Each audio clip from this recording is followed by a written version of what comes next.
오늘 우리가 볼 하나님의 말씀 마태복음 5장 9절 말씀 제가 봉독하겠습니다. 화평케 하는 자는 복이 있나니 그들이 하나님의 아들이라 일컬음을 받을 것이미요. 할렐루야.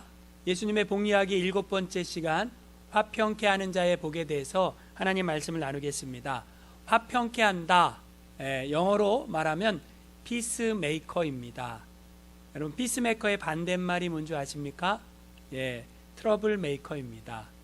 어떤 사람은 화평을 만들고 어떤 사람은 문제를 만듭니다. 예수 믿는 사람들은 피스메이커, 화평케 하는 자가 돼야 됩니다. 교회 공동체를 누가 힘들게 합니까? 트러블 메이커가 꼭 있습니다. 그 트러블 메이커가 힘들게 합니다. 트러블 메이커의 특징은 자기가 트러블 메이커인 줄 모른다라는 것입니다. 예수 믿는 사람은 트러블 메이커가 되면 안 되고 화평케 하는 자가 돼야 됩니다. 한국 사람들은 안녕하세요라는 인사를 합니다. 그 안녕이라는 말은 아무 탈이나 걱정이 없는 상태를 의미한다고 합니다. 그런데 왜 안녕하세요라고 인사를 했을까요? 하룻밤 자고 일어나면 탈이나 문제가 생긴 역사가 한국의 역사입니다. 한국 5,000년 역사 가운데 외세의 침략을 받은 횟수가 900번 이상이라고 합니다. 그러니까 밤새 안녕하기가 힘들었기 때문에 사람들이 아침에 일어나서 어른을 보면 또 사람들을 보면 안녕하세요라고 인사를 했다는 것입니다. 이스라엘도 한국과 비슷한 상황이었습니다. 외세의 침략이 많았습니다. 그 조그만 나라가 강대국 열강의 틈바구니 속에서 힘든 시간들을 많이 보냈습니다.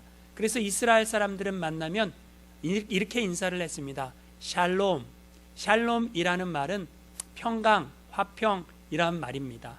샬롬하는가, 평강하는가, 문제가 없는가, 탈이 없는가, 그것을 인사했다라는 것입니다.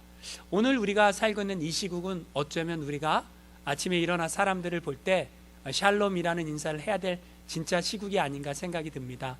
왜냐하면 팬데믹, 코로나 상황이기 때문에 그런 것 같습니다. 예수님께서는 화평케 하는 사람이 복이 있다 라고 말씀을 하십니다. 누가 화평케 하는 사람입니까? 누가 화평을 만드는 사람입니까? 예수 믿는 사람들이 화평을 만드는 사람입니다. 우리가 전하는 복음이 화평케 하는 복음입니다. 하나님과 원수되었던 관계를 화평케 만듭니다. 사람들과 깨어졌던 관계를 화평케 만듭니다. 우리 주님이 진정 화평케 하시는 분이었고 그 예수를 믿는 사람, 우리들은 화평케 하는 사람이 돼야 합니다. 화평케 하려고 하면 어떻게 해야 됩니까? 양보를 해야 됩니다. 우리가 이 세상을 살면서 수많은 사람들이 다투는 이유, 싸우는 이유는 양보를 하지 않아서 그렇습니다. 많은 사람들이 예수를 믿으면서도 양보하지 않으려고 합니다. 내 욕심껏 살려고 합니다. 근데 욕심을 부리고 살면 절대로 화평이 일어날 수가 없습니다. 성경에 보니까 화평케 했던 인물, 양보하며 살았던 인물이 있습니다. 이삭입니다. 이삭이 우물을 파면 우물이 나옵니다. 이삭이 손대는 것마다 잘 됩니다. 그러면 블레셋이 와서 그 우물을 빼앗습니다. 이삭은 양보합니다. 이삭이 다른 데로 가갖고 우물을 파면 또 우물이 나옵니다. 그럼 블레셋이 와서 또 빼앗습니다. 그럼 이삭은 또 양보합니다. 그리고 또 이삭이 다른 곳에 가서 우물을 파면 우물이 나옵니다. 에색, 신나, 르호봇. 하나님이 이삭에게 복을 주십니다. 블레셋에게는 그런 복을 주시지 않습니다.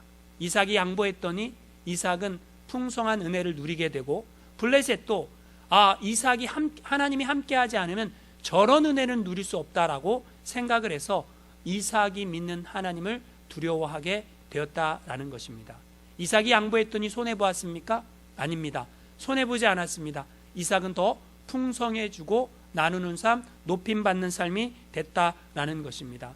코로나 시국에 수많은 사람들이 코로나 백신이 666이라고 맞지 않으려고 하는 사람들이 생겨나게 되었습니다. 그 중에 예수 믿는 사람들도 그렇게 생각하는 사람들이 생겨났습니다. 백신을 맞는 것은, 백신을 안 맞는 것은, 백신을 맞는 것은 우리가 선택해야 될 사항이지만 예수 믿는 사람은 백신을 맞아야 됩니다. 왜 맞아야 됩니까? 그것은 내가 백신을 맞아서 내가 항체를 가지고 있으면 다른 사람에게 어떤 피해를 주지 않을 수 있기 때문에 그렇습니다. 예수 믿는 사람은 종교 이기주의, 나만 살겠다라고 생각하는 사람들이 아닙니다. 예수 믿는 사람들은 양보하는 사람입니다. 나의 생명도 귀하지만 다른 사람의 생명도 귀하게 여길 수 있는 사람이 돼야 됩니다. 여러분, 양보, 진짜 양보는 누가 있는 줄 아십니까? 하나님이 하셨습니다. 하나님이 만약에 양보하지 않았다면 구원받을 사람은 없습니다. 하나님이 우리를 구원하기 위해 하늘 보좌를 버리고 이 땅에 오셔서 십자가를 지셨습니다. 엄청난 양보를 했다라는 것입니다. 예수님은 예수 믿는 사람들이 화평케 하는 자로 살기를 원하십니다. 여러분, 나는 오늘 화평케 하는 자의 삶을 살고 있습니까? 아니면 트러블 메이커로 문제를 일으키는 삶을 살고 있습니까? 나 자신을 돌아보면서 예수 안에 거하며 주님이 주시는 그 평화, 주님이 주시는 그 화평, 그것을 전하는 사람으로 그런 삶을 살아가시기를 주님의 이름으로 축원합니다.